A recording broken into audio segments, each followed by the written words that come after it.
Olá, pessoal. Sou Richardene e estamos iniciando mais um Richardene Cast. Antes de mais nada, gostaria de agradecer todos vocês que estão acompanhando o nosso podcast. E eu estou muito feliz com o feedback e o retorno de vocês. Hoje, nosso podcast é muito especial. Estamos aqui com o Dr. Hércio Quaresma Firpe. Quando eu falo doutor, ele briga um pouco comigo, tá, gente? Mas... Doutor não, PhD, por hora desempregado.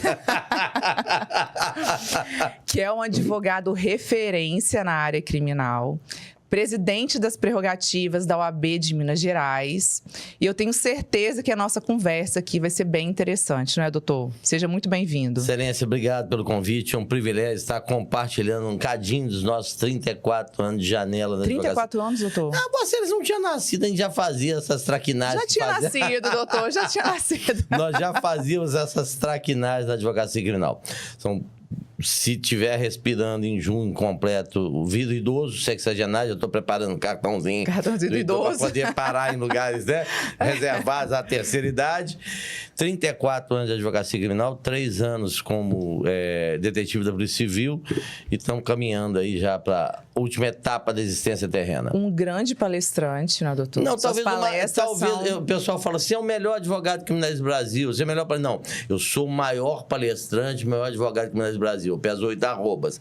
Em que pese, atualmente, eu estou no projeto 2 arrobas a menos com a minha amiga personal Brenda, fazer um merchan aqui. Tenho acompanhado, tenho acompanhado. Da Fênix Treinamento, estamos fazendo merchan, depois vou cobrar dela o jabá para a empresa. Mas estamos já há 1 ano buscando a Nutriglória. O problema é o seguinte, acordar às 5 horas da manhã é fácil. O complicado é ficar sem tomar uma canjibrina depois das palestras, depois das reuniões, não tem jeito, né? Aí isso, o álcool dá uma certa quebrada na perda de gordura. Doutor, hoje nós vamos falar nosso tema aqui em relação à questão das prerrogativas e da criminalização da advocacia. Seria interessante a gente explicar para o público o que são as prerrogativas e qual é a importância das prerrogativas no sistema jurídico. Vamos lá, eu tenho vários grandes amigos, né? O Nabucodonosor, o Jack Stripador, então vamos por partes. Vamos começar vamos começar com o Jack Stripador. Vamos do maior para o menor. Constituição Federal, artigo 133.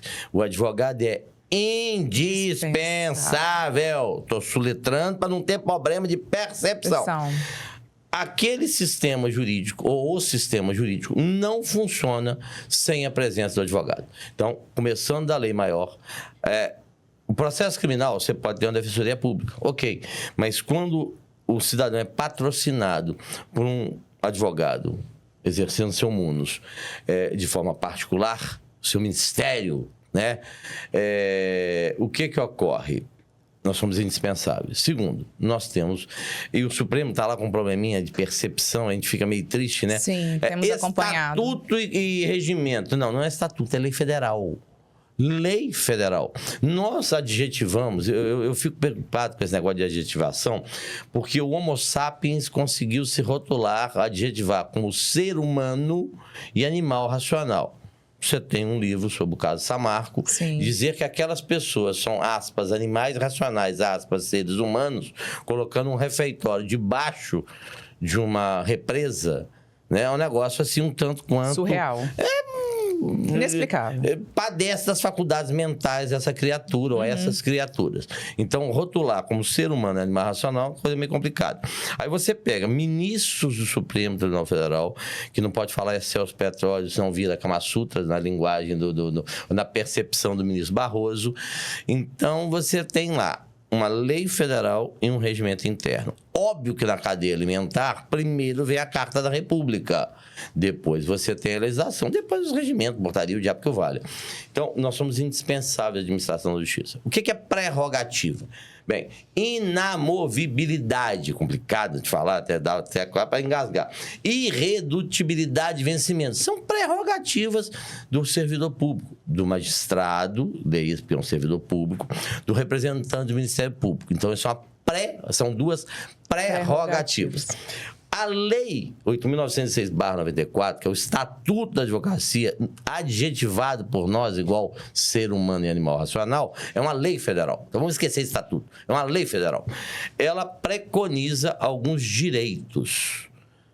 São as nossas prerrogativas, que têm que ser consideradas inarredáveis, inafastáveis, inegociáveis.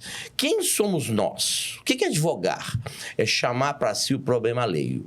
Então, eu sou indispensável, segundo a Constituição da República, a administração da justiça, e eu sou o cidadão que chama para si. Eu ostento um predicado chamado jus postulandi. Não pode falar latim também, senão o Barroso briga, né? Mas eu tenho o direito de pedir, postular, né? Para falar... Não é nem português, vamos abrasileirar o tema. Então, eu tenho o direito de pedir. Eu sou a sua voz. Sua voz, não Vossa Excelência, que é advogado, mas eu sou a sua voz. Eu sou a palavra, o verbo, que não vai se fazer carne, mas o verbo que defende o seu direito. Então, Exato. Nós defendemos o direito à lei. E dentro desse conjunto de prerrogativas está entrevistar-se isoladamente com o seu patrocinado, em que pede os presídios federais, todas as conversas são monitoradas. Então, é um negócio bem absurdo. Eu vou conversar com o meu patrocinado. Nós temos marginais em todos os campos. No judiciário, no Ministério Público e na advocacia. Então, o vício de caráter, ele é inerente ao aspas ser humano, aspas animal racional. Mas, por conta de alguns maus profissionais, todas as conversas travadas nos presídios federais são gravadas. Todas elas. Então, áudio e vídeo. Você está num ambiente igual aqui, lá no parlatório, é tudo gravado. Ué, mas peraí, onde é que está o sigilo da minha comunicação com o patrocinado? Eu tenho que ter direito a acesso ao instrumento que está em tramitação. É uma peça informativa, um inquérito policial? É um procedimento investigatório preliminar? É um PIC, procedimento de investigação criminal levado a efeito do Ministério Público?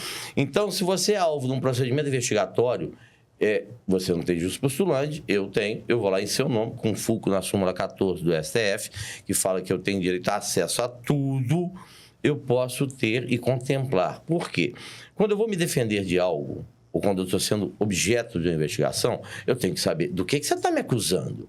Para saber, eu vou exercer o direito ao silêncio, eu vou declinar algo, é o momento de eu falar, não é o momento de eu falar, eu posso apresentar algo. Agora, para apresentar algo, eu tenho que chegar lá munido de informações sobre o que está em curso, qual que é a tramitação, do que ventilar aqui em desfavor da minha pessoa. Então, estas prerrogativas, elas são inerentes ao exercício do labor, do mistério nobre da advocacia.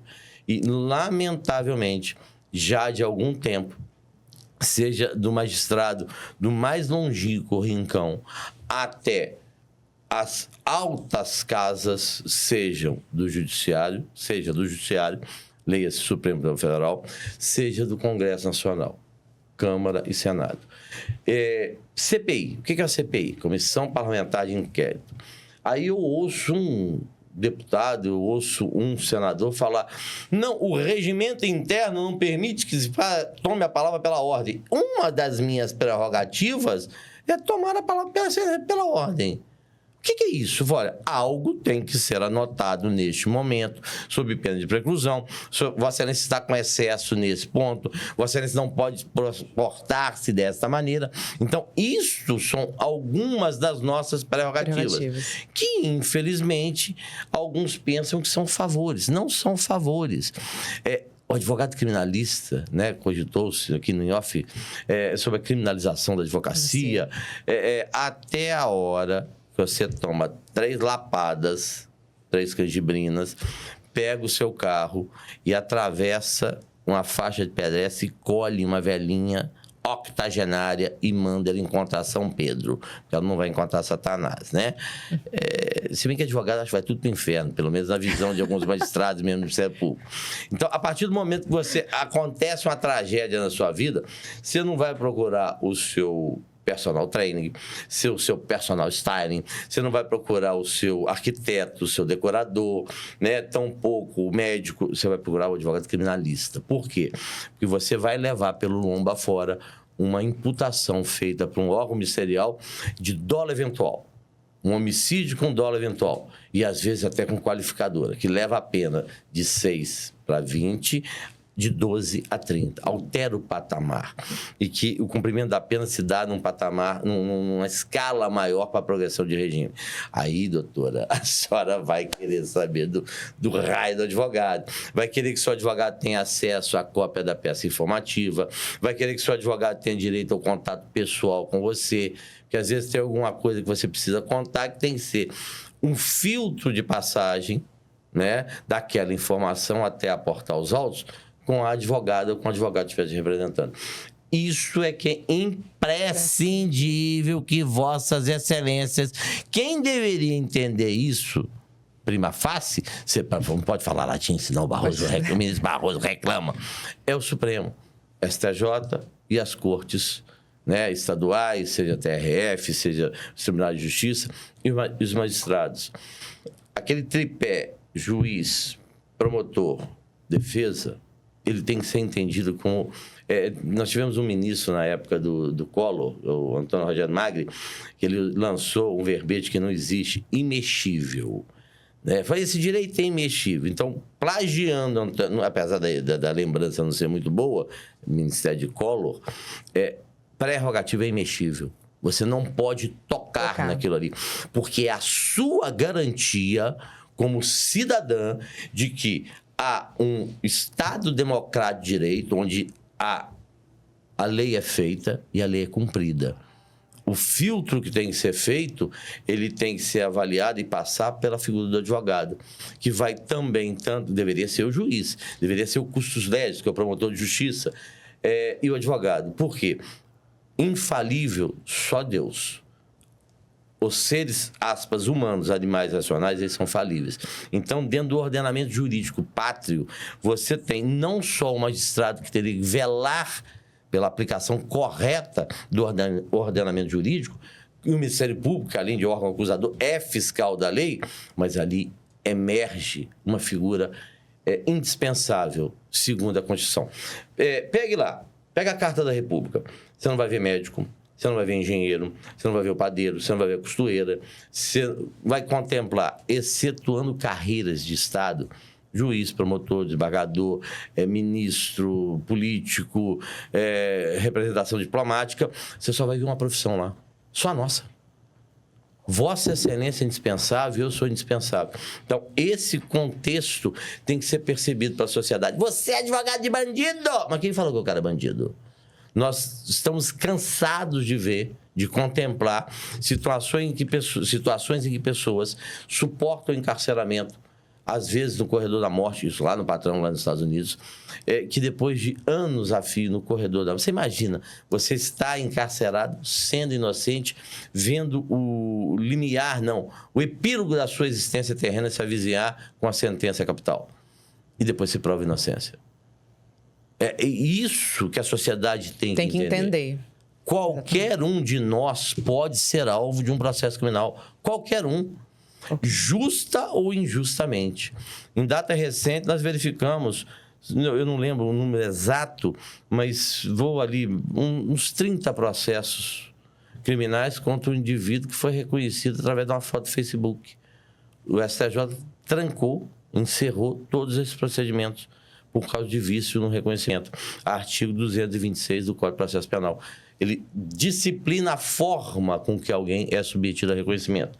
Bem, vamos dizer que imputa-se a um cidadão careca, né, a prática delitiva. Aí me coloca no meio de um punhado de gente com uma deixa de cabeludo. Eu teria que ser colocado com os calvos, né? O Alexandre de Moraes, o outro, para ver, aquele ali e tal. Mas me põe por de cabeludo. Olha, a autora do fato é uma loura de olhos verdes. Aí coloca a Vossa Excelência com pessoas afrodescendentes, com nipônicos, né? Com características bem diferentes da sua. Você não está obedecendo à lei. Quem é que vai zelar por isso? Advogado. Nossa, advogado. Então, essa percepção tem que um dia voltar a essa percepção do que é ser indispensável, do que é o mistério da advocacia, tem que ser compreendido, melhor compreendido. E o pior de tudo, tem que ser melhor compreendido pelo Poder Judiciário, pelo Ministério Público, pelas autoridades policiais. Que a gente vê, doutor, que assim, que não há um tratamento, porque nós, né, o promotor, o juiz e o advogado, tem que ser tratado de forma igual. Nós estamos no mesmo patamar. Não há hierarquia. Sério? Não há hierarquia. Mas na hora de você entrar num fórum, num tribunal, nós somos revistados. E o promotor e o juiz não é. Eu tenho um episódio, certa feita, que eu me insurgi, saiu inclusive no portal Migalhas, da minha insurgência. Isso aí, eu concedi até uma entrevista, lamentavelmente, até hoje, em alguns lugares, algumas comarcas, ainda isso ocorre. E eu falei, não. O promotor passou por isso? Não. O juiz passou por isso? Não. Então, eu também não vou passar. Porque a situação é a seguinte, imagina o seguinte, uma situação hipotética. Eu aporto numa comarca longínqua. Passa o juiz ou a magistrada, o magistrado, Ave César, todo mundo reverenciando. Passa o representante ou a representante do município, Ave César, as divindades passando. Chega o advogado, bota a mão na parede, abre as malas. O jurado do interior olha para cá, ainda mais um cidadão igual a mim, né? Eu brinquei contigo no carro, quando você me trazia para cá, você me coletou e me trouxe para cá. Então, depois você tem que me coletar e me despejar lá para onde eu vou depois da nossa prosa aqui. Olha, quem não gosta de mim me chama de tio Chico e Fester. Quem gosta de mim me chama de Red Raymond, que eu mato os outros de raiva. Essa personagem aqui, o jurado chega com mala sendo revistado. Ele é mais perigoso do que o réu. O advogado já é o cara que tem que ser revistado. Bicho, não tem jeito. Aí, como é que fala, galera? O bagulho ficou doido. Exatamente. É complexo. É complexo. Porque você quebra o equilíbrio. Já tem aquele negócio, né? Como é que é o layout da sala de audiência? O juiz, o promotor e lá no cantinho dos infernos, o advogado com o réu. Exatamente. Né? Aí eu me lembro do Carnelucci. O advogado se senta no último degrau da escada e pede para ser julgado igual o réu. Exatamente. Né? Eles confundem. Eu brinco muito, né? Eu sou sarcástico pra capeta, já perceberam isso? Né? A gente tem um resquício de inteligência e um sarcasmo que é inerente a essa parte inteligência. Eu brinco muito o seguinte, nessa condição do exercício da advocacia, quando nós estamos ali sentados, eu falo, olha, Deus, Jesus e o diabinho aqui no canto. Somos nós, sentados no último degrau da escada. Isso nós passamos. Pensar, o fulano é estuprador, o fulano é latrocida, o fulano é homicida. Aí eu ouço assim, e se fosse sua filha que tivesse morrido? E se fosse sua mãe que tivesse morrido? E se fosse a sua avózinha octogenária que foi estripada? Mas quem falou que foi o fariseu que praticou esse ato? O delegado. Nós temos um caso emblemático, que eu até arrepio quando falo dele, porque foi o ministro Fux que desempatou, ele civilista, ele processual civil, mas numa matéria criminal, julgando no STF, a cidadã reconheceu o increpado, o investigado, depois réu, condenado, autor do estupro. Ele foi indiciado, preso preventivamente, ele foi denunciado, que é onde começa a ação penal, o promotor, olha, o Zaqueu estuprou, o Zebedeu estuprou a tia Cotinha. Pronto. Ele foi condenado, foi para o tribunal, porque ele foi reconhecido pela vítima. Passado algum tempo, o cidadão gozando da hospitalidade estatal, gozando entre aspas, né? Se estrumbicando dentro de uma masmorra estatal, tinha um material genético na cena dos fatos. Mas banco de material genético, estupro, você tem que fornecer, parará. Aí vai, gente, mas não está batendo tique-teco. O material genético recolhido aqui não é do fariseu. Aí, como é que chegar no fariseu? Houve um furto e um estupro. A res furtiva, a coisa subtraída, o ministro Barroso, se assistir isso aqui, vai me xingar demais do Kama Sutra do latim. Houve um furto. A res furtiva, a coisa subtraída, foi encontrada com o cidadão e, posteriormente... Fala próximo. Pra cá, isso. Tem que acostumar. Câmbio, voltei. Aí, posteriormente, esse mesmo cidadão que delatou que a coisa furtada foi encontrada com ele, falou, não, foi o Zebedeu que fez isso aqui. Ele tinha sido processado por estupro e o material genético bateu. Quem havia estuprado era o, aspas, delator, fecha aspas. E a vítima reconheceu o fariseu. Foi para o TJ, fizeram o exame de DNA, a compatibilidade inexistiu, a compatibilidade ocorreu com aquele que foi o suposto delator, que foi pilhado com arresto furtiva. Uhum. A vítima reconheceu. Bem, você tem uma prova técnica, científica, DNA, e você tem uma prova oral, lastreada no reconhecimento de uma pessoa que foi alvo de uma ação abjeta. Emocionalmente, né? Abjeta do estupro, né? Uma violação do corpo, né? Pô, depois do homicídio, eu acho que, sei lá, em graduação de situação abjeta, de aspas, ser humano, animal racional, né, perpetrar e ter um homem, uma mulher, uma criança como vítima, o estupro, eu acho que o crime sexual é de uma monta incomensurável. Mas ela é reconhecida. Aí isso serve para condenar. A palavra da vítima tem força probatória. Aí você tem a palavra da vítima quando a prova técnica. O TJ manteve com fulcro na palavra da vítima. O STJ manteve com espectro na palavra da vítima. E o STF... Não lembro se primeiro, Luiz Fux, eu acho que a decisão de vai ganhar da primeira turma do STF, por 3-2. 3-2. Então, vamos lá, 60% do trem. Eu sou meio ruim na matemática, vamos botar 60%. Falou o seguinte, olha, a prova técnica, ela tem que ser mensurada. Aí eu pergunto a Vossa Excelência, como é que fica um indivíduo que passou 8 anos preso por um crime que não praticou? Aí você vem me perguntar, como é que você defende o estuprador? Mas quem falou que ele foi estuprador? A vítima reconheceu, mas você tem certeza? Como é que foi feito esse reconhecimento? O 226 foi observado, chegou lá e descreveu a pessoa a ser reconhecida.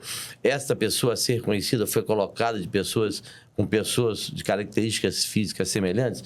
Nós temos aqui, se bem que tem um ali que é pouca telha também. Então, nós temos uma assistência aqui, mas tem um bigodaço.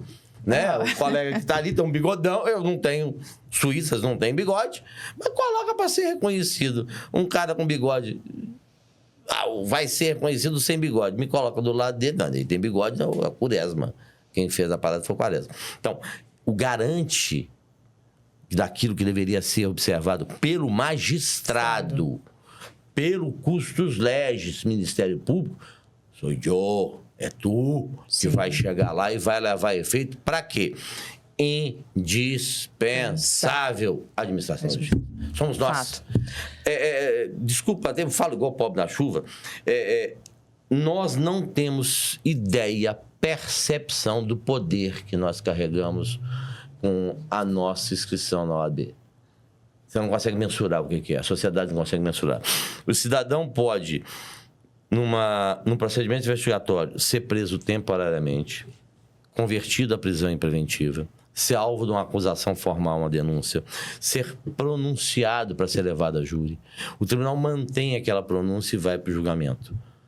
2, 3 dias, 6, o meu recorde são 6, 3 júris, 6 dias. É uma loucura, uma sanidade. Você esquece do mundo para focar no processo. E, no momento derradeiro, o juiz vira e fala assim, Vossas Excelências, juízes, juradas e jurados estão habilitados a votar? Acaba estar preso há 3 anos, você fez de tudo para soltar o indivíduo. Não conseguiu. Aí chega lá. Primeira pergunta, no dia tanto, Zequinha tomou tiro, encontrou Jesus e Satanás por conta desse disparo? Materialidade, tomou o tiro. Letalidade, morreu, não foi de susto, foi de disparo de arma de fogo. Segunda pergunta, o Zaqueu, seu freguês, que está preso há 3 anos, foi o autor dos disparos? A votação é secreta, cada jurado recebe uma cédula sim, uma cédula não, e a pergunta é, o Zaqueu perpetrou a conduta, atirou na tia Cotinha, tirou no fariseu, no Zebedeu, no diabo que valha? Um voto sim, um voto não. Um voto sim, um voto não. Um voto sim, um voto não. Aí teve um juiz uma vez que fez bam, pra porra, não sacaneia, caceta. E vem um não. Você restaura a liberdade de um ser humano que mais precioso, você sabe que ele é inocente, você tem convicção que ele é inocente, você consegue, você advogada, eu advogado, a senhora e o senhor que está nos assistindo, Vossa Excelência que está nos contemplando aqui, advogado, recebe assim, não. Espécies. Melhor do que eu te amo, né? Melhor. Só não é melhor do que as 6 da Mega Sena acumulada. Mas isso somos nós. Exatamente, doutor. Você obriga o Estado, você, indispensável administração da justiça, compele o Estado juiz, todo o poder a ele, com afastamento de sigilo bancário, fiscal, telefone, com a segregação do seu corpo, a fazer o quê? Põe em liberdade. Põe em liberdade. Doutor, o senhor é atuante... Não, doutor não, PhD, pro desempregado. Já falei, é Quaresma. Não me venha com essa aí, doutor. Quaresma. Você... Trata direito, é PhD. Aqui é o Quaresma. O doutor é atuante em causas de grande repercussão. Aí todos falam do caso do goleiro Bruno, da irmã Dorothy. São casos de grande repercussão. O que se vê, igual o caso Samarco também, que tem... acho que milhares de advogados que atuam nesse caso, diante da extensão do dano, passou por mais de 40 cidades, né, de Minas até Espírito Santo. Então, a gente está falando aí de centenas de milhares de pessoas impactadas que precisam de ter um advogado em sua defesa, certo? Sim. E o que a gente vê nesses grandes casos é uma criminalização da figura do advogado. O advogado é muito violado nos seus direitos, em questionamentos que são em relação de honorários e etc. O que você passou em relação a essa criminalização? O que você pode contar para nós? Daí eu vou falar de um grande amigo meu chamado Nabucodonosor. Nada está tão ruim que não possa piorar, né? Então, é uma coisa assustadora. Assustadora. Até o momento que você precisa do causídico. Imagina se fosse seu tio, seu pai, seu irmão, seu avô, seu amante, o diabo que o valha, né? Que fosse acusado de estupro, condenado por estupro sendo inocente. A defesa do direito, ela é inarredável, é inegociável. Nós sofremos o preconceito. O pessoal fala, né? Quando eu digo eu sento o último degrau da escada, eu não tenho problema nenhum em ser comparado com o meu cliente. Ele respira da mesma forma que eu, ele transpira da mesma forma que eu, ele alimenta da mesma forma que eu. Você não me compare com a conduta imputada ao meu cliente. Sim. Primeiro, foi ele. Primeira coisa que tem que apurar, se foi realmente ele. Segundo, se ele foi o autor, eu tenho um cliente que ele ingressou num salão de beleza, e foi um crime de repercussão mundial, negócios e mais correram o mundo. Ele, com uma pistola, ele desferiu 7 tiros numa moça, filmado, dentro do salão de beleza. Pegou 7 azeitão no peito dela.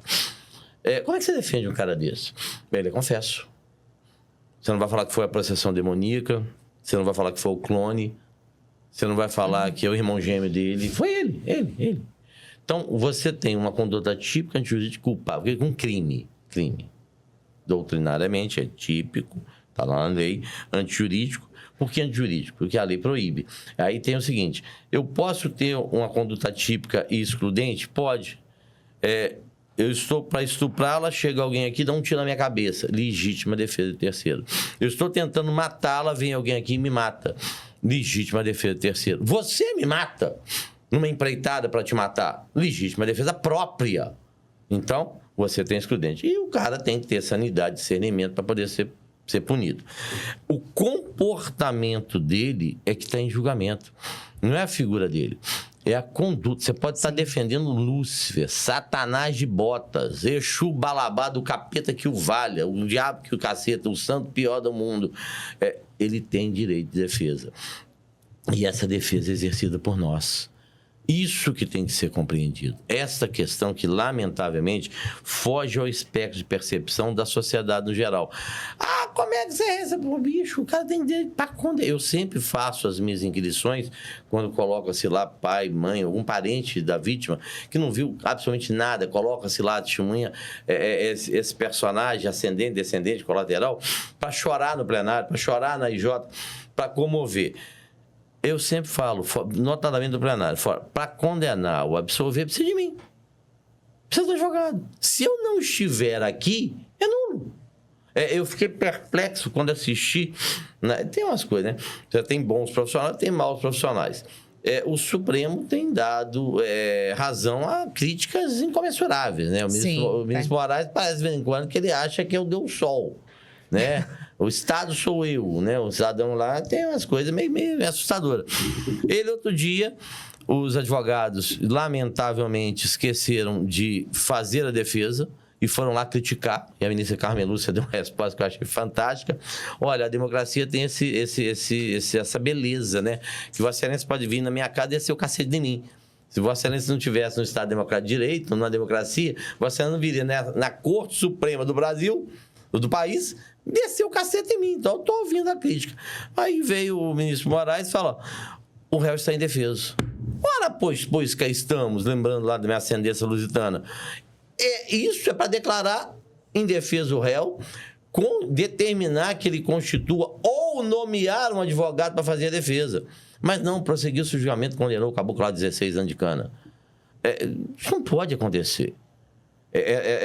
Voltando para a temática prerrogativa, voltando para a questão de repercussão, excedemos, erramos. Nós somos seres humanos. Infalibilidade só Deus. Nós somos animais, aspas, racionais, fecho aspas, seres, aspas, humanos, né?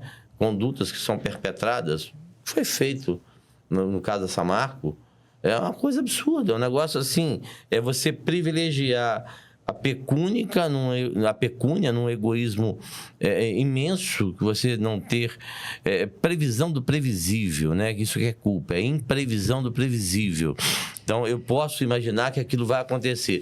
Aí você põe um refeitório de lado, um monstro, em que você fica condicionando rejeito, que vai só aumentando, o tal da ajuizante, né? Como é que é? Ajuizante. É isso, exatamente. Ajuizante. Aí você vai colocando aquele trem lá, explode, você vai falar que não é previsível, que não existe ali a percepção de que aquilo ali vira um dólar eventual, né? Porque aí é a questão do assumir o risco de assumir o risco. E foda-se, né?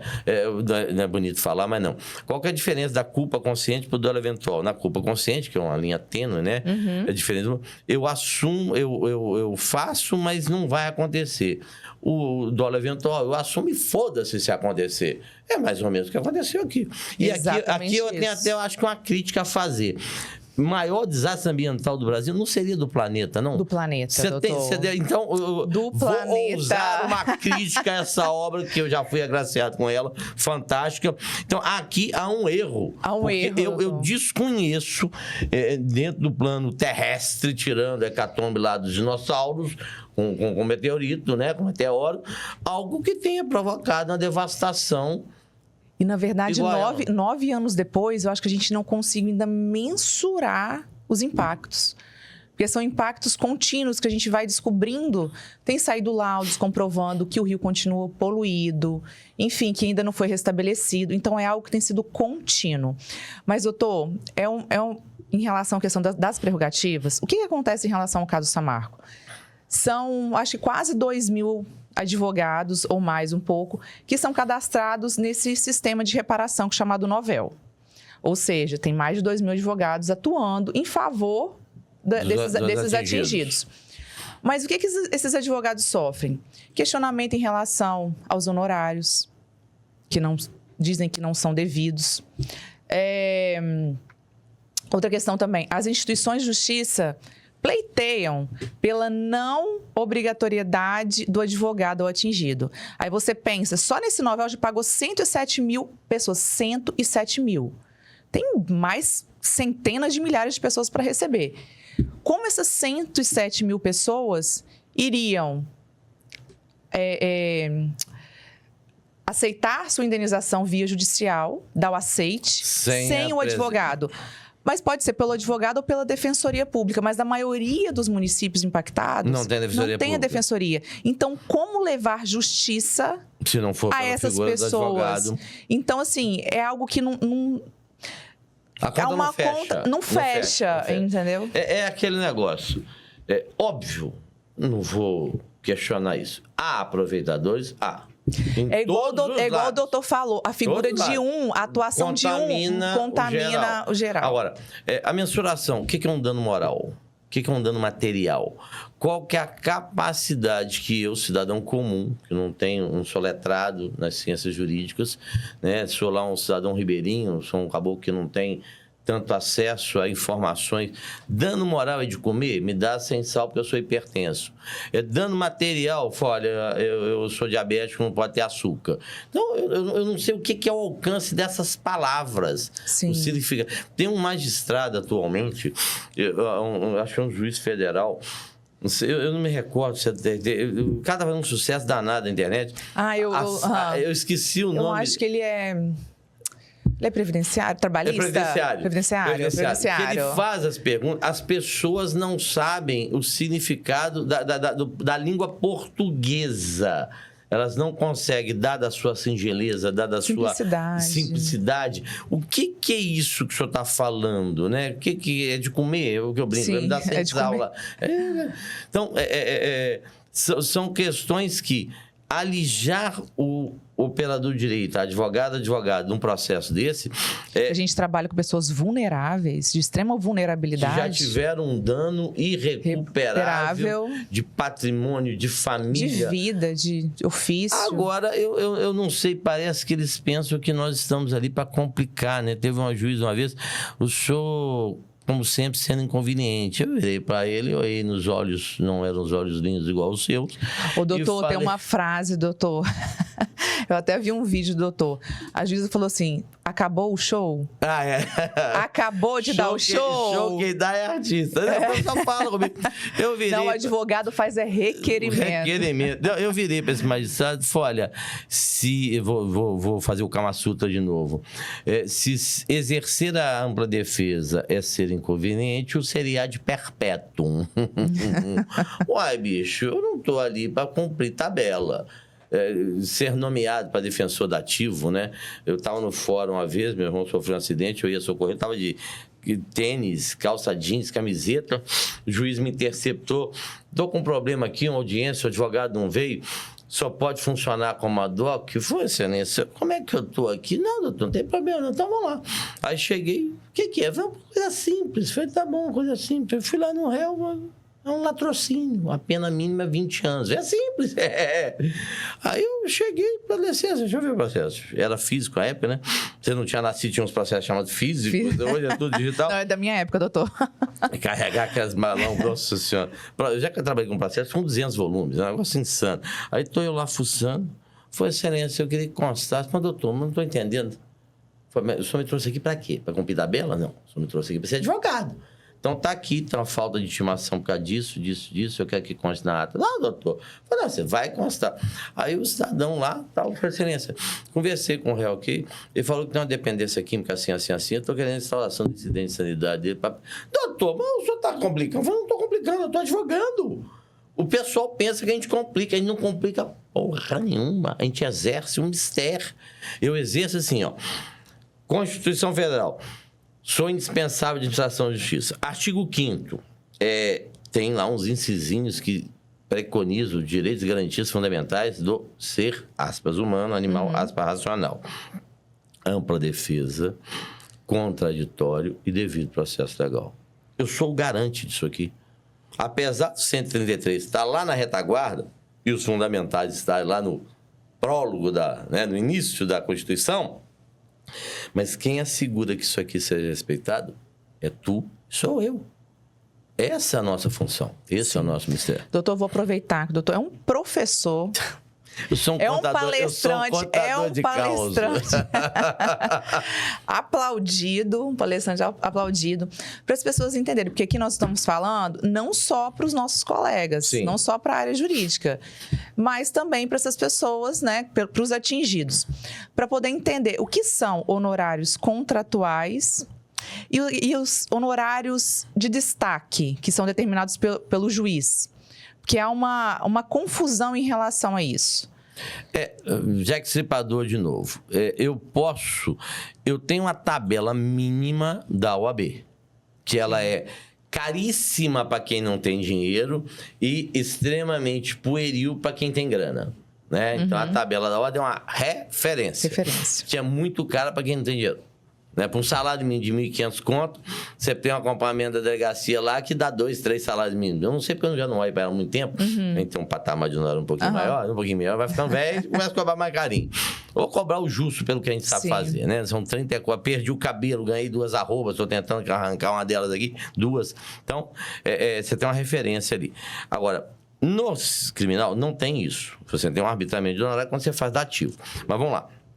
Você tem o honorário contratual. Você vai chegar e falar, tem um percentual, mas eu vou suportar o custo da demanda.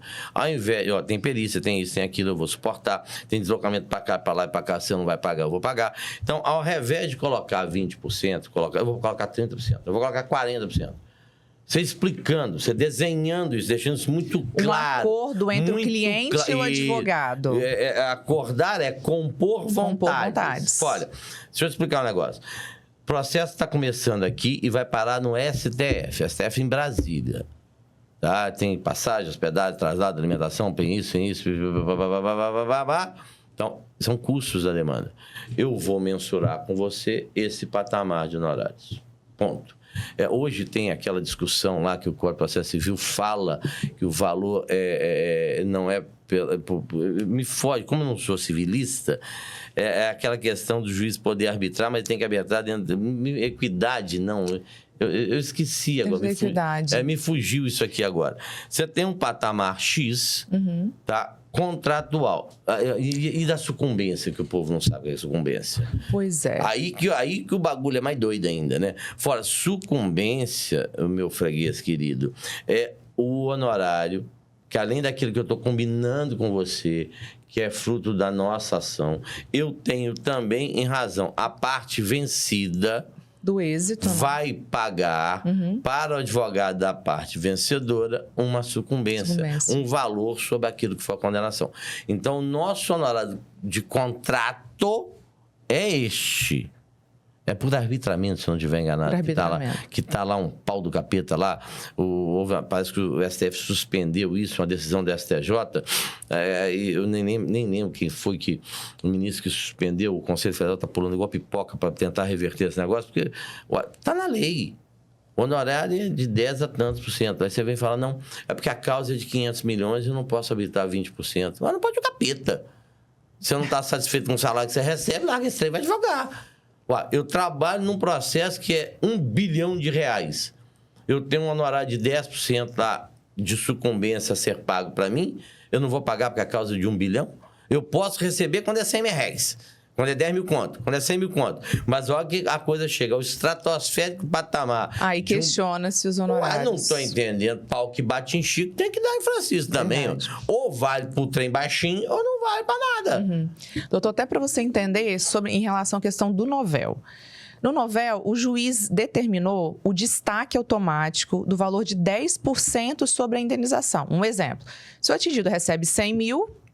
10 mil já vai automaticamente destacado para a conta desse advogado. Isso na demanda independente da demanda do novel, independente do meu contrato. Isso. Aí pode ser que tenha advogados que cobram 15%, 20%, que eu tenho conhecimento até 20% em relação à questão do caso Samarco. E aí há uma confusão e uma criminalização do advogado, dizendo que o advogado está tirando o pão que além do 10, ele quer os 20% do contrato. Os outros 10%, um exemplo. Só que são os honorários contratuais e não são ilegais. Que e é não um são ato jurídico perfeito, que não houve vício de vontade. Feito, celebrado com pessoas capazes. Porra, bicho, isso é direito civil, Caseta. Exatamente. Qual que é a dificuldade de vossas altezas imperiais, divindades, captarem isso? Mas aí há esse processo, eu falo assim, que ele é grandioso em tudo e ele é grandioso em fake news. Todo dia se gera-se fake news em relação a esse caso. E o advogado, ele é muito atacado em relação a isso, né? Em relação à questão da cobrança de honorários. Serão tratados como abutres da desgraça. Exatamente. Não tira o pão da boca do atingido, sendo que a gente está ali para poder auxiliar, para a gente levar a justiça. E garantir que seja levado a efeito aquela reparação. Ninguém repara uma morte. Exatamente. Né? Ninguém repara a devastação de uma vida inteira Né? Isso é irreparável, né? Mas há uma atenuação desse sofrimento de forma pecuniária. A sanção que se dá pecuniária. Seria um mundo ideal se as empresas, desde o início, falassem, vamos reparar. Vemos os impactos, foi realizada a matriz de danos, vem aqui, senta aqui atingido, que eu vou te pagar. Seria um mundo ideal? Sim, mas não é bem assim. Ser humano, 9 anos depois... Ser humano é animal racional. Tem gente que não recebeu nada ainda. Não, milhares de pessoas ainda não foram reparadas. Então, assim, há muito ainda o que se fazer. Então, parece que eles desfocam muito, né? Atacando o advogado, atacando as partes ali que estão em prol de ajudar, de avançar, de reconhecer os direitos, sendo que a gente está ali lado a lado, né? No mesmo caminho. São situações, primeiro, a magnitude do desastre, né, ousando reparar, não é do Brasil, é do planeta. É do planeta. Né? Acho que nada parecido com isso já teria ocorrido nesse planetinha que nós vamos acabar com ele. Qualquer hora o Putin com um ping-pong lá vai jogar um míssil nuclear, vai acabar com essa porra toda. Mas enquanto nós estivermos sobrevivendo, eu acho que nunca teve nada parecido com isso. O reflexo disso em todos os segmentos, inclusive do judiciário, nunca foi experimentado. Nós estamos com um problema em Minas Gerais, lá em Brumadinho, com algumas decisões, com perícia, com não sei o quê. A coisa lá está meio sinistra. Está sinistra. Inclusive, a ordem, o Sérgio Leonardo está... ele está impedido porque ele advoga para Vale. Mas a vice-presidência... Tem que... Né, a doutora Ângela, nós tivemos a reunião de diretoria, aportaram lá aportou na instituição, aportaram... notícias, né? E ele falou, olha, eu tenho impedimento, que eu advogo para a Vale. É igual a questão da Patrícia Vasolin, só para ter ideia. Não é porque eu sou presidente de uma instituição que eu não vou defender Zé João Joaquim. Aquele Bertrand que a Patrícia assumiu. Como é que você, como mulher, defende estuprador? Gente, ela é advogada, pelo amor de Deus, e todos os jabins do inferno. Ela tem direito de advogar. Se ela não quiser a causa, ela fala, não quero. Mas não é porque eu sou presidente da ordem que eu vou declinar. Então, o Sérgio tem a advocacia para Vale. A nossa vice-presidente, Ângela Botelho, é que está capitaneando, dada um impedimento dele de ordem processual, inclusive. Então, a ordem está tomando frente com relação a isso. Eu até cheguei a conversar, eu cheguei um pouco atrasado, que eu tinha uma audiência na hora, mas a ordem está intervindo, porque parece que tem uma situação de laudos lá, uma coisa muito sinistra que está acontecendo. É muito complexo. É um negócio complicado. E que se não tiver a figura do advogado para fustigar aquilo ali, para objurgar, para guerrear em favor do atingido, do seu patrocinado, e aí depois nós somos abutre, né? Não são eles que estão devastando o direito, não. Nós somos abutre que estamos tentando assegurar o direito. É exatamente isso, doutor. Em relação... Você não vai parar de me chamar de doutor, né? Eu já falei doutor. Que é PhD, por horas de... rebeldia! O que tem de beleza e inteligência tem de intransigência. Oh, meu Deus do céu! Quaresma, o que você pode passar para nós? Porque, assim, quando fala assim, caso do goleiro Bruno, é um caso que todo brasileiro acompanhou isso na mídia e tudo mais. Como foi acompanhar esse caso, que é um caso de grande repercussão? Se o doutor passou por algum tipo de violação em relação à sua prerrogativa? Nossa Senhora! Mato! É aquela questão. No processo evolutivo ou involutivo, não sei se a gente está evoluindo ou involuindo, dos 10 delitos dolosos contra a vida, ou tidos como dolosos contra a vida, né? Homicídio, infanticídio, induzimento, instigação, suicídio, aborto e tentativa de homicídio, no Brasil, 4 deles eu estou envolvido neles. Eu trabalhei nesse processo. Dorothy Stang, Eldorado Carajás, o Bruno e os Canibais de Garanhuns. Então, depois você tem Suzana Hitchcock, Nadone. Então, dos 10, 40% você vê de tudo. Você pega o Código de Processo Penal, ele é violado, estuprado, violentado, aniquilado de todas as formas possíveis e imagináveis. O caso Bruno não foi o caso de maior repercussão que eu já trabalhei. Dorothy e Eldorado suplantam anos-luz de repercussão internacional. Tamanho, tanto quanto o seu caso da Samarco. Você milita já há muito tempo. No caso de Eldorado, há uma situação surreal. Distrito da Culpa. Anapu. Era Pacajá e a outra comarca, eu não lembro aqui qual que é. Vamos lá. A comarca seria Pacajá. Tinha que ser processado perante o juiz de Pacajá. O Tribunal de Justiça nomeou um juiz para presidir a instrução. Vai pagar a porra do princípio do juiz natural. Onde é que vai parar essa bagaça? No lixo. O juiz, quando terminou a instrução, ele pegou a sentença de pronúncia, que é a decisão que manda os réus a júri, e foi depositar no movimento sem terra dos mortos. Uai, cadê a imparcialidade dessa criatura? Ele botou a sentença. Mas, gente do céu. No caso Dorothy, você teve a situação do Darli e do Darcy no Chico Mendes. A morte ocorreu em Chapuri. Eu não sei por que não pediram desaforamento para levar para Rio Branco, que é a capital do Acre. Pois bem, foi julgado em Chapuri num habitáculo ínfimo. E os caras não teriam a menor chance de defesa. Praticou o crime, mas vamos dizer, o pai fez sem o filho saber, o filho fez sem o pai saber. Óbvio, você tem que mensurar as situações, você tem que saber distinguir isso. Infelizmente, foi julgado lá. O caso do Dorothy foi desaforado. Ele foi tirado de Anapu, onde efetivamente aconteceu a morte, para levar para Belém. Por quê? Se for julgado lá, os caras saíram com uma médica, que a freirinha era o capeta. Ela era odiada na região, porque ela fomentava conflitos. Ela foi acusada, denunciada por um crime de homicídio, como coautora, fornecimento de arma, fazer parte de quadrilha armada. Então, você tem em processo dessa natureza fatores alienígenas ao ordenamento jurídico que são absurdamente comprometedores, igual você está experimentando no caso Samarco. Exatamente. Né? Como é que você tem que se portar numa situação dessa? Com altivez. É um processo, eu falo, é um processo como qualquer outro. Sim. Qualquer outro. Você tem que ter equilíbrio, você tem que ter concentração. Controle emocional. Isso aí é o mínimo. Imprescindível, né? Eu vi umas perguntas imbecil de jornalista. Então, o que é manobra? Eu falo, manobra, o senhor não é manobra. Manobra que faz é exército. Defesa tem predicado legal. Eu falei isso uma vez no Datena ao vivo. Tudo que a gente faz é manobra. O diabo do sepulcro pede isso, pede aquilo, é legal. O nosso é manobra. É manobra. Um quinto dos inversos. Peraí, eu estou exercendo um negócio chamado ampla defesa. Eu estou observando o contraditório. Eu quero respeito ao devido processo legal. Eu brinco, né? Pedir, eu pido. Se eu vou ser atendido, não sei. Quaresma é peço, mas para dar rima é pido. Então, eu estou postulando aquilo que a lei me assegura. Então, eu sou indispensável à administração da justiça, eu exerço o jus postulante, eu tenho ampla defesa, contraditório devido processo legal. É uma cadeia alimentar, né, do tubarão lá em cima, lá para baixo, para a beabinha, que vai me declinando o quê? O que é meu direito? Eu estou representando você, então eu não posso ser calado. Não permitir sustentação oral. Que medo que esses diabos, esses caras têm da gente falar? De nos ouvir. Que a gente possa colocar alguma coisa que seja real, de bobagem que eles estão fazendo.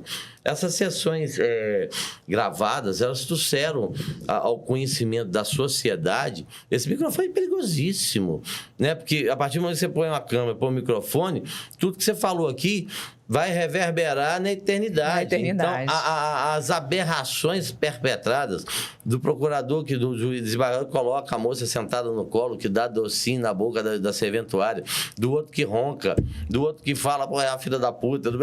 Essa é a realidade, gente. Isso é o que acontece. Para você imaginar, a hora que você começa a sessão, fora, eu queria contar com a colaboração de Vossas Excelências, a pauta está extensa, então se pudesse ser sintético, o cara tomou 20 anos de cadeia, e eu tenho só 15 minutos para falar, e se tiverem 2, 3 réus, ainda reduz para 10. Eu tive uma situação oral de 3 minutos. Falei, não vou nem completar vocês, não. Para 10, acabou o seu tempo. Então, você tem 15 minutos para 1/4 de hora para falar, numa cadeia de 20 anos. É só você fazer conta quantas horas tem em 20 anos de cadeia. E aí pede, seja sucinto. Como é que eu vou ser sintético numa coisa complexa? Eu estou discutindo 20 anos da vida de um ser humano. É complicado você ouvir isso, né? Às vezes, eles se reúnem, eu acho, na maioria das vezes, uma vez por semana. E você tem 15 minutos para falar. Entender o que nós passamos? Ligou na fita? Como é que o pessoal fala? Pegou a visão? Pegou a visão? Pegou a visão? Entendeu o que é que desenha? É isso que nós passamos, para depois sermos criminalizados. Agora, imagina o seguinte, aquele que está com a bunda pregada lá no pelourinho do Banco dos Réus, é seu pai, é sua mãe, seu amante, seu namorado, o diabo que o valha, e você depende da gente. Nós somos a sua voz. Nós somos a sua voz. Pena, exatamente. Verbo e dedo, que eu brinco, né? Atiro bem, falo bem, escrevo bem. Você fala que atira melhor do que eu. Atiro bem. Minha mulher atira melhor do que eu ainda. É perigosíssima, Cláudia, eu carinhosamente a chamo de a víbora, que é o ser pensante do escritório. É o único ente no planeta que eu tenho pânico. Medo não tem porra nenhuma, a minha mulher tem pânico. São 10 regras. A doutora Cláudia é um perigo à sociedade. Então, isso que somos nós, excelências. Entenda quando você vê fala, tô falando mal do advogado, por causa disso, por causa daquele, é um abutre que tá pegando desgraça. Não, ele está assegurando que aquele atingido, aquele cidadão que foi vilipendiado na sua integridade moral, na sua integridade patrimonial, na sua integridade emocional, que ele tenha um reparo mínimo. Não é para sanar, que é irrecuperável. Mas para sanar um pouco daquela gruda que ela tá. Tá pegando aqui, né, Camerão? Tô olhando para cá, tô de olho no você. Gente, não tem corte, não. A parada aqui é direto. É direto. Aliás, já tem horas que nós estamos fazendo aí. Esse podcast vai ser o mais longo. E terão mais, hein, doutor? Com o maior prazer. Doutor, então, assim, nós já avançamos um pouco na hora. Eu quero falar pro pessoal para se inscreverem no canal. Gente, entrem lá, Richardene Cast, canal do YouTube, e se inscrevam para vocês receberem as notificações quando a gente postar lá os nossos podcasts. Já posso fazer um jabazinho? Por favor. Hércio Quaresma Firpe, advogado criminalista, nós temos lá... Eu tô precisando... Tem uns 2 anos que eu não atualizo o raio do canal. Eu não tenho a sua eficiência nessa questão. Tem algumas das nossas sustentações orais, alguns dos nossos plenários do Tribunal do Júri, para você entender como é que a banda toca no exercício da atividade laboral. Eu penso, você está fazendo outra promoção? Eu falei, não. Nós temos hoje uma proliferação, ainda bem, de faculdade de Direito, e o mercado filtra esses profissionais. Quem for bom vai sobreviver, quem for ruim vai sucumbir, que às vezes não tem condição de assistir um júri. Sim. Então, eu coloco ali para quê? Hoje a internet é uma fonte de conhecimento. Exatamente. Você tem um pé de porcaria, né? Você vai tomar vacina, vai virar jacaré. Aí o PT não é corrupto, né? O PL não sei o quê. Essas confusões, né, bobagem, né? Para generalizar, né? Fazer um apanhado, para não falar que eu sou de um lado e do outro. Mas, às vezes, o cidadão trabalha só não tem condição de ter acesso a um júri. Então, neste canal, nós temos sustentação. O que você fala em 15 minutos? O que você fala em 10 minutos? Como é que você discorre sobre um tema, num crime doloso contra a vida, uma negativa de autoria, uma legítima defesa, uma desclassificação, um decódigo qualificador. Então, se vossas excelências não tiverem coisa melhor para fazer, Pipoca e Guaraná, além dela, com conteúdo, vai ouvir o Quaresma lá no Hércio Quaresma Filho, advogado criminalista. YouTube. Maravilha. Lá no YouTube. Então, tem o Instagram também, então, né? Se inscrevam no canal do YouTube do Dr. Hércio Quaresma e Richardene Cast. Doutor, agradeço imensamente. Para mim é uma honra poder bater esse papo, ter essa conversa aqui com o Quaresma. Já acertou. Gostaria de deixar alguma mensagem final, agora para os advogados mesmo, em relação à questão das prerrogativas. Eu vi nas palestras, né? A gente faz palestras Brasil afora, eu já coloquei alfinetezinho em todos os estados da federação. Júri eu fiz em 17 e já rodei para todo lado. Larga essa bagaça e vai fazer medicina. Direito não é para ser humano normal. Basta contemplar o orador que vos fala. Quando o pessoal dá um 10º... Não, gente, faz medicina. Você estuda assim. Ninguém será considerado culpado se não com sentença condenatória transitada e julgado. Ponto. O que é transjugado? Acabou todo o recurso. Aí vem o Supremo. Pelo domútil, segundo grau prende. Vai pra caceta, que diabo que é esse? É um negócio bem complexo. Mas a questão é perseverar. Eu tenho 5 frases. Uma delas não é minha. Algumas não são frases, mas são... como é que eu não vou dizer? Motivacional? É mais ou menos assim. Sobral Pinto. Advocacia não é profissão para covarde. Primeira coisa. Heráclito Fontoura Sobral Pinto. Não é profissão para covarde. Segunda coisa, advocacia não é lugar de aventureiro. Eu falo que o Tribunal do Júri, então eu posso falar. Estuda, prepara. Advogado é protagonista. A advocacia exerce e tem que ser exercida com presença. E por derradeiro, o titular da prerrogativa sou eu, advogado, é você, advogada. O destinatário é o seu cliente. Exato. Em hipótese alguma. E outra coisa... a primeira fronteira do Estado poderoso contra a violação da sua prerrogativa está aqui, ó. na sua carteira, OAB sou eu. Eu tenho a instituição retaguarda, mas o primeiro que tem que chegar e batalhar, e guerrear, é você.